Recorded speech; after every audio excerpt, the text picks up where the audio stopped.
آج انسانی اقدار کی بات کی جا رہی ہے.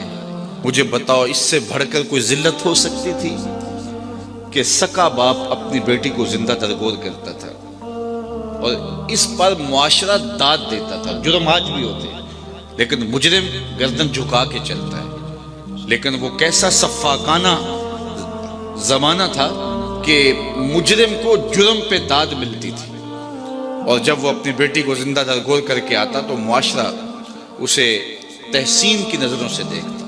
اور یہ اتنا بڑا جرم ہے.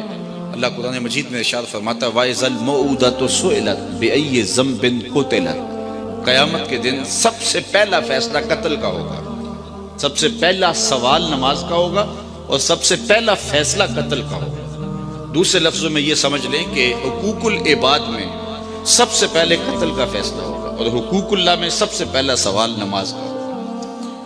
اور پھر اس قتل میں بھی سب سے پہلے ان بچیوں کا قتل جو زندہ درگور کی گئی، ان کے ظالم باپ کے پہرے میں کھڑے ہوں گے.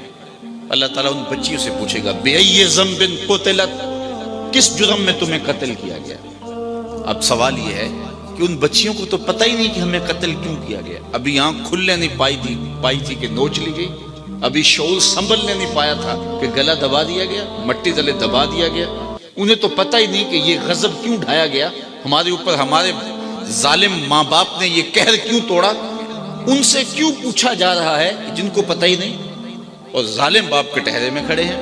اور دنیا کا یہ اصول ہے کہ مجرم سے اسباب جرم پوچھے جاتے ہیں، محرکات اسے پوچھے جاتے ہیں، صفائی کا موقع بھی دیا جاتا ہے. تو اللہ کی عدالت میں ان مجرموں کو جو کٹہرے میں کھڑے ہیں، پہنچ سے باہر بھی نہیں ہے، ان سے نہیں پوچھا جا رہا، ان بچیوں سے پوچھا جا رہا ہے بِأَيِّ ذَنبٍ قُتِلَتْ. تو یہ سوال اٹھایا مفسرین نے کہ ان بچیوں سے کیوں پوچھا جا رہا ہے، ان کے ظالم باپوں سے کیوں نہیں پوچھا جا رہا. تو جواب یہ دیا کہ بیٹیوں کا قتل اتنا گھنونا جرم ہے کہ اللہ تعالیٰ ان ظالم باپوں سے بات کرنا بھی گوارا نہیں کرتا.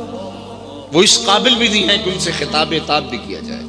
اس لیے کہا ان کو جا رہا ہے اور جھڑکا ان کو جا رہا ہے. تو اتنا بڑا جرم ٹٹائی کے ساتھ ہوتا ہے، فخر کے ساتھ ہوتا ہے، اور معاشرے میں داد ملتی ہے اور کوئی اس کے راستے میں رکاوٹ ڈالنے والا نہیں ہے.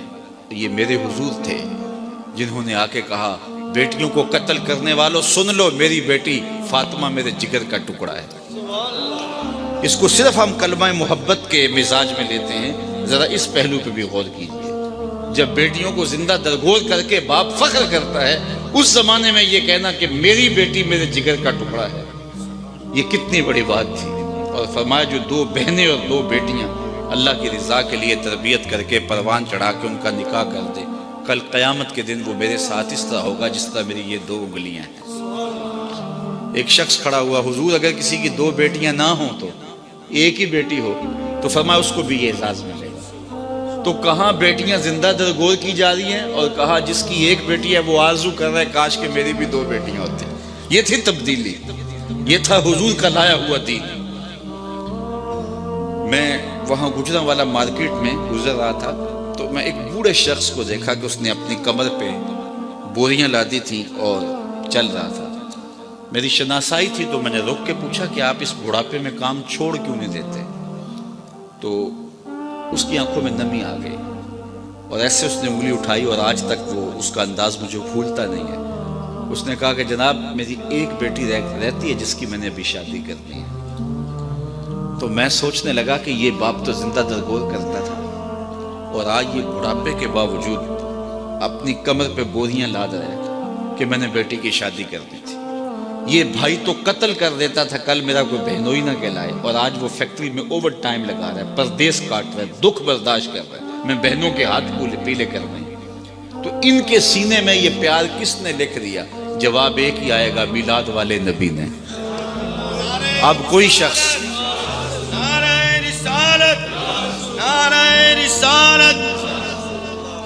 اب وہ بیٹی جس کو زندہ درگور کر کے باپ فخر کرتا تھا، اسی بیٹی کے لیے آج باپ اپنی جھکی ہوئی کمر پہ بوریاں لاد کے مزدوری کر رہا ہے. اس بیٹی کو عزت دی، اور جب بیٹی کو رخصت کرتا ہے تو باپ کی آنکھیں نمناک ہوتی. مولانا ظفر علی خان بولے ہم جس میں بس رہے ہیں وہ دنیا تم ہی تو ہو. ہمارا تو سب کچھ ہے ہی حضور ہے، ایک توئیوں تے ہیں میریاں آساں دا سہارا، دس کنوں کراں جے تینوں نہ کراں یاد۔ بہن کی آبرو نہیں تھی، حضور علیہ السلام حضرت شیمہ کے ساتھ جو پیار کی انوکھی داستان رقم کی۔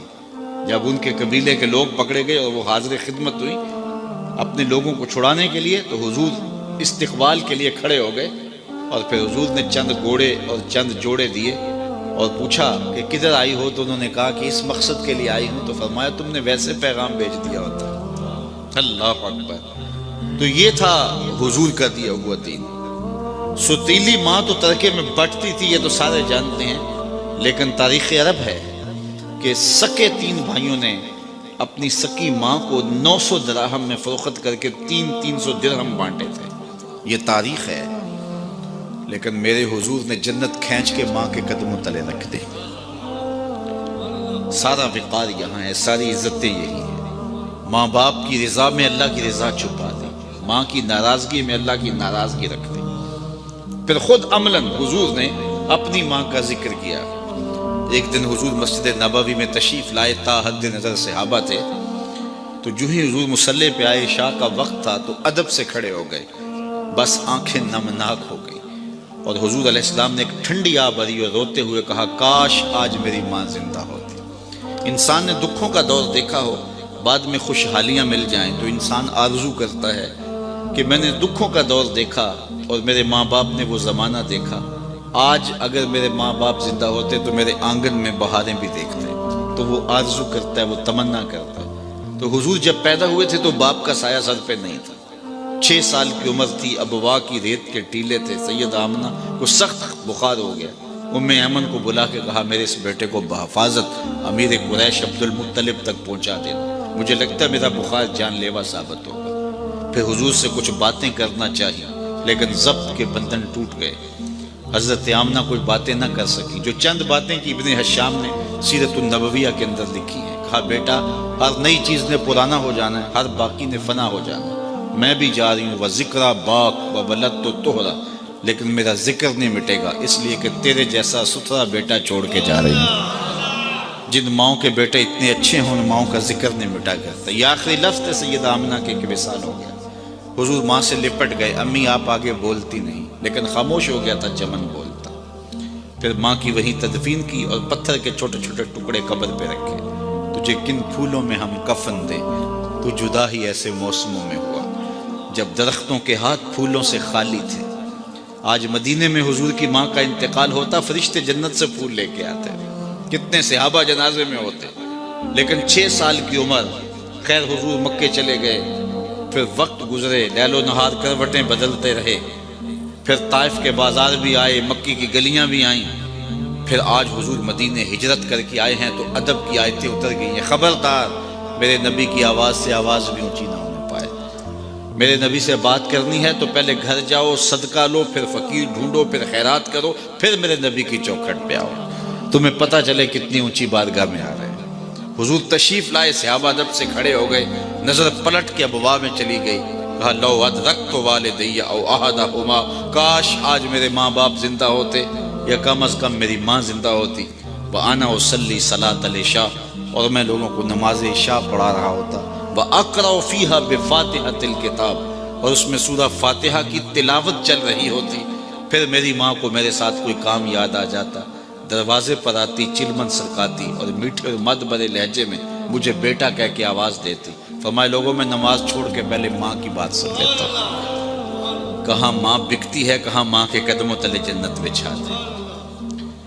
آج بیوی کے حقوق کی بات ہوتی ہے اور دنیا کہتی ہے کہ ہم نے خواتین کو حقوق دیے، میں کہتا ہوں کائنات میں اس کی کوئی دوسری مثال لا کے دکھاؤ۔ جب حضرت خدیجہ الکبریٰ کا آخری وقت آیا، انہوں نے حضرت سیدہ فاطمہ سے کہا جاؤ اپنے باپ سے چادر رحمت مانگ کے لاؤ۔ وہ حاضر خدمت ہوئی تو حضور نے فرمایا کہ فاطمہ اپنی ماں سے پوچھو چادر کیا کرنی ہے، تو وہ پوچھنے آئی تو حضور بھی پیچھے آ گئے۔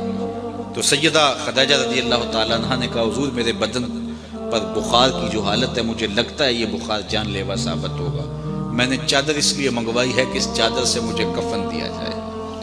اندھیروں میں بیٹھ کے عقیدے نہ بنایا کرو، عقیدے وہی رکھا کرو جو نبی کے گھر والوں کے۔ سیدہ کا عقیدہ یہ ہے کہ حضور کے بدن سے چھوئی ہوئی چادر کفن کے لیے مل جائے تو بخشش کی ضمانت ہے۔ تو کہا حضور میں چادر اس لیے مانگی، حضرت خدیجہ نے کہا اس لیے کہ اس چادر سے مجھے کفن دیا جائے۔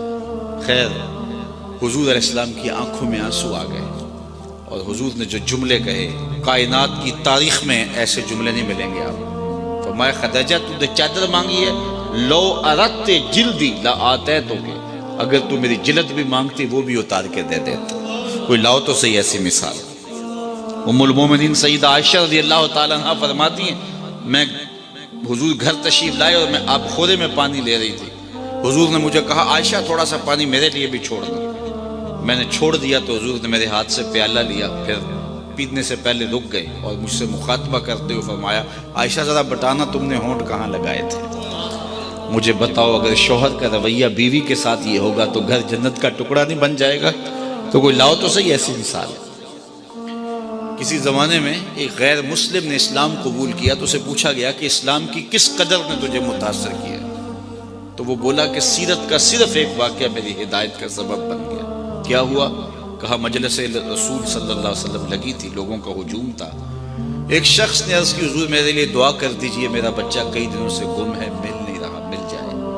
قبل اس سے کہ حضور کے ہاتھ اٹھتے اور اجابت کے سارے در کھل جاتے، ایک شخص مجلس میں موجود تھا، کھڑا ہو گیا، حضور میں ابھی فلاں باغ کے قریب سے گزر کے آیا ہوں اور میں اس کے بچے کو جانتا ہوں، وہاں میں نے بچوں کے ساتھ کھیلتے ہوئے دیکھا۔ باپ نے جب سنا کہ میرا بچہ فلاں باغ میں ہے تو اس نے دوڑ لگا دی، فرمایا اسے بلاؤ۔ بلایا گیا، بہت جلدی؟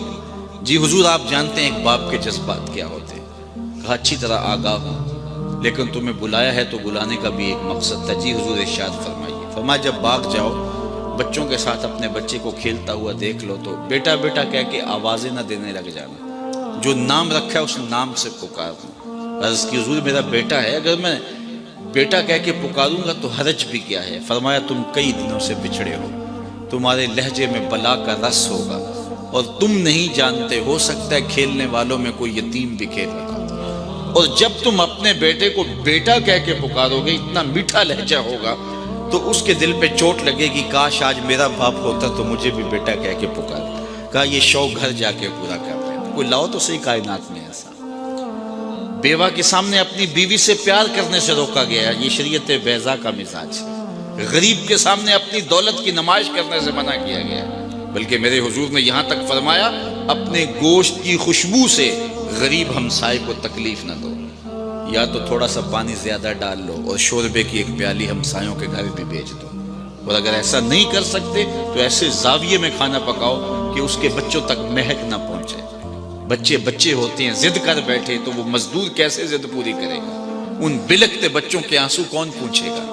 وہ کیا کسی نے کہا نا دوپہر کو سلا دیتی ہے بچوں کو وہ اس ڈر سے، دوپہر کو سلا دیتی ہے بچوں کو وہ اس ڈر سے گلی میں پھر کھلونے بیچنے والا نہ آ جائے۔ تو کہا حضور کی سیرت کے اس واقعہ نے کہ یتیم کے سامنے اپنے بچے سے بھی پیار نہیں کرنا اور اس کو بھی جو ہے وہ بیٹا کہہ کے آواز نہیں دینی، اس نے مجھے بتایا کہ کتنی نزاکت قلبیہ کا لحاظ رکھنے والے حضور ہیں۔ رب بھی قرآن میں کہتا ہے عزیز علیہ ما عنتم، تمہارا مشقت میں پڑنا نبی پہ گراں گزرتا ہے۔ اتنے لطیف جذبات کے مالک ہیں۔ کوئی لاؤ تو صحیح، لو تدخلوا شوکۃ فی رجل احدکم لوجدت علمها، اے امتی تیرے پاؤں میں کانٹا چبھے تو تکلیف مجھے ہوتی ہے، مبتلا درد ہو کوئی عضو روتی ہے آنکھ، کس قدر ہم درد سارے جسم کی ہوتی ہے آنکھ۔ ایک خاتون تھی جس کا توازن عقلی ٹھیک نہیں تھا، ایک دن حضور ممبر پہ تشریف فرما تھے، وہ دروازے پہ آئی اور حضور کو اشارہ کیا کہ میری بات سن۔ حضور اٹھ کے دروازے پہ چلے گئے۔ مجھے معاف کرنا، یہ جو پیری مریدی کا ہمارے ہاں کلچر ہے یہ نبوی مزاج سے ٹکراتا ہے۔ آج پیر بت بن کے بیٹھا ہوا ہوتا ہے، اس کا سٹیٹس نہیں دیکھا جاتا۔ رسول اللہ سے بڑا سٹیٹس کس کا ہو سکتا ہے؟ اس بڑھیا کی بات سننے کے لیے حضور تشریف لے جاتے ہیں۔ اس نے کہا میں آپ سے کوئی باتیں کرنی ہے؟ کہا جی بالکل کرے۔ فرمایا کیجئے جو کہنا ہے کہو۔ اس نے کہا یہاں نہیں۔ کہاں؟ کہا کہ آپ باہر کھلی جگہ پہ تشریف لے جائیں، میں وہاں آپ سے کوئی باتیں کریں۔ حضور وہاں چلے گئے۔ کڑکتی دھوپ، عرب کا موسم، اور اس عورت کا توازن عقلی بھی ٹھیک نہیں ہے، پھر باتیں سننے کے لیے جس کو حضور مل جائیں، وہ کیا کسی نے کہا نا، اسی شوق میں کی ہیں تجھ سے ہزار باتیں، اسی شوق میں کی ہیں تجھ سے ہزار باتیں، تیرا حسن تیرے حسن بیاں تک دیکھوں۔ تو اس نے لمبی باتیں کی، جب تھک ہار کے خود جانے لگی تو صحابہ کہتے ہیں ہمیں غصہ تو بڑا آ رہا تھا اس عورت پہ، لیکن کہہ کچھ نہیں سکتے تھے، حضور خود دھیان سے سن رہے تھے۔ جب تھک کے جانے لگی تو ہم نے عرض کی حضور اس عورت کا توازن عقلی ٹھیک نہیں ہے، لوگ اس کو دیکھ کے راستہ بدل لیتے ہیں، جس کے پاس کھڑی ہو جاتی ہے پھر جان نہیں چھوڑتی، آپ کا وقت قیمتی، بدن نازک اور کار نبوت کی اہم ذمہ داریاں، آپ ایسی ویسی عورتوں کی باتیں نہ سنا کریں۔ تو حضور نے فرمایا عمر، پورے مدینے میں اس بیچاری کی کوئی نہیں سنتا، میں بھی نہ سنوں، ایک تو ہی ہوتے ہیں میری آساں دا سہارا، دس کنوں کراں جے تینوں نہ کرا یاد۔ تو کیا میں اس آقا کا میلاد نہ مناؤں؟ یار ساری زندگی میلاد میں گزار دوں، حق کے شکر پھر بھی ادا نہیں، سویر کو بھی میلاد، شام کو بھی میلاد، دن کو بھی میلاد، رات کو بھی میلاد، ساری زندگی اس آقا کے نام لگا دوں، حق کے شکر پھر بھی ادا نہیں۔ ہم اپنے میلاد کو چند دنوں تک محدود نہ کریں، پوری زندگی پر پھیلا لیں حضور کے میلاد کو، اور آقا کی غلامی اور حضور کی نیاز مندی اور حضور کی نوکری کا حق ادا کریں۔ حق ادا فی نفس ہی ہو تو سکتا نہیں ہے، لیکن اپنی زندگی ساری ان کے نام لگا لیں، جئیں تو حضور کے لیے، مریں تو حضور کے لیے، زندگی کی ایک ایک سانس وقف کر دیں حضور کے لیے۔ جن کے لب پہ رہا امتی امتی، یاد ان کی نہ بھولو نیازی کبھی، وہ کہیں امتی تو بھی کہہ یا نبی، میں ہوں حاضر تیری نوکری کے لیے۔ اپنی زندگی کی ایک ایک سانس حضور کے نام لگا کر کے حضور علیہ السلام کی غلامی، حضور کی نیاز مندی اور حضور کی نوکری اختیار کر کے ہم حضور علیہ السلام کی رضا اور حضور علیہ السلام کی محبت اور حضور کا پیار حاصل کر سکتے ہیں۔ PhD ڈاکٹر ہے لیکن بت کے آگے ہاتھ جوڑے کھڑا ہے، علم کی اتھارٹی ہے، اسے سمجھ نہیں آتی کہ اپنے بدن پہ بیٹھی مکھی تو اڑا نہ سکے، میری ضروریات کا کفیل کیسے ہو سکتا ہے، لیکن ہاتھ جوڑے کھڑا ہے۔ دوسری جانب MBBS ڈاکٹر ہے اور گائے کے پیشاب کو تبرک سمجھ رہا ہے، اس کی طب نے اسے نہیں بتایا کہ اس میں کتنا تعفن ہے، اس میں جراثیم کتنے ہیں، لیکن اس کو تبرک سمجھ رہا ہے۔ میرا تعلق ایک دیہات سے ہے اور میں نے اپنی مسجد کی ٹوٹیوں پر ایک 7 سال کا بچہ دیکھا جو اپنے پائنچے کو مل مل کے دھو رہا تھا۔ تو میں نے اس کو کہا کہ اتنا زیادہ پانی تم نے کھولا ہے، جھڑکنے کے لہجے میں کہا۔ تو اس نے کہا حضرت میں گلی سے گزر رہا تھا، کسی جانور کے پیشاب کا چھینٹا میرے پائنچے پہ گر گیا اور میں سکول جا رہا ہوں۔ وہ کسی دارالعلوم کا فاضل نہیں تھا کہ جس نے نجاست خفیفہ و غلیظہ کے حکام پڑھے ہوں، سکول کا بچہ تھا اور پائنچے پہ پڑے ہوئے پیشاب کے چھینٹوں سے اپنے لباس کو مل مل کے دھو رہا ہے۔ تو میں سوچ میں پڑ گیا کہ اس ڈاکٹر کو تو سمجھ نہیں آئی، اس 7 سال کے بچے کو سمجھ آ گئی۔ تو میرے اندر سے آواز آئی ہے وہ ڈاکٹر، لیکن اس کے ہاتھ میں دامن میرے حضور کا نہیں ہے، اور یہ ہے بچہ ماں نے گڑتی میں حضور کا پیار دیا ہے، تقدس روح تک اتر گیا ہے۔ تو اگر روشنی چاہیے، تقدس چاہیے، اجالا چاہیے، زندگی کا حقیقی نور چاہیے، تو وہ آمنہ کے لال کی دہلیز سے نصیب ہوگا۔ تو ہم خود آشنا بھی نہ ہوتے اگر ہمیں حضور کی دہلیز نصیب نہ ہوتی، خدا شناسی تو بڑی دور کی بات ہے۔ میں ایک بات کہا کرتا ہوں کہ یہ میلاد تو عربی کا لفظ ہے، اس کو اردو میں یوم ولادت کہتے ہیں اور انگلش والے اس کو برتھ ڈے کہتے ہیں۔ تو جب کسی کی برتھ ڈے پہ آپ جاتے ہیں تو خالی ہاتھ جاتے ہیں یا کچھ تحفہ لے کے جاتے ہیں؟ تو کوئی تحفہ تو لے کے جاتے ہیں نا، اور تحفہ بھی وہ لے کے جاتے ہیں جس سے وہ خوش ہو۔ بچہ ہو تو کھلونا لے جاتے ہیں، بڑا ہو تو اس کی مزاج کے مطابق وہ چیز لے جاتے ہیں۔ تو حضور کے میلاد پہ آئے ہو پھر کوئی حضور کو بھی تحفہ پیش کرتا ہے، تو تحفہ وہ پیش کرو جس سے حضور خوش ہوں گے۔ حضور کس سے خوش ہوں گے؟ خود حضور سے پوچھ لیجئے۔ حضور فرماتے ہیں وَجُعِلَتْ قُرَّةُ عَيْنِي فِي الصَّلَاةِ، میری آنکھوں کی ٹھنڈک نماز میں رکھی گئی۔ تو کیا آج کے اس محفل میلاد میں ہم عزم کر کے اٹھیں، خیر سے جتنے لوگ آئے ہیں ان میں سے تو شاید کوئی ہو جو نماز نہ پڑھتا ہو، لیکن یہ عزم کر کے اٹھیں کہ ہمارے خاندان کے اندر کوئی بے نمازی نہیں رہے گا۔ اتنے زور کے ساتھ ہم کام کریں گے، اتنی شدت کے ساتھ ہم کام کریں گے، اتنی محنت سے ہم کام کریں گے، اتنے خلوص سے ہم کام کریں گے کہ وہ مجبور ہوگا ایک دن تجھ کو بھی جیت لیں گے ہم محبت کے زور پر۔ تو اتنا پیار سے کام کریں گے کہ وہ مجبور ہو جائے گا۔ اپنی مسجدوں کو رونق دو، اپنی پیشانیوں کو سجدوں سے آشنا کرو، سویر شام حضور پہ درود پڑھو، اور زندگی کی ایک ساتھ حضور کے نام پہ لگا دو۔ اقبال کا سارا فلسفہ نچوڑو تو جو رس نکلتا ہے، جو جوس نکلتا ہے، وہ یہ ہے کہ محمد سے وفا تو نے تو ہم تیرے ہیں، یہ جہاں چیز ہے کیا لوح و قلم تیرے ہیں۔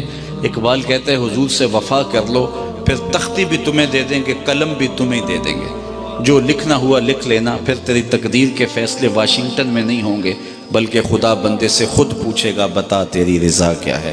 وآخر دعوانا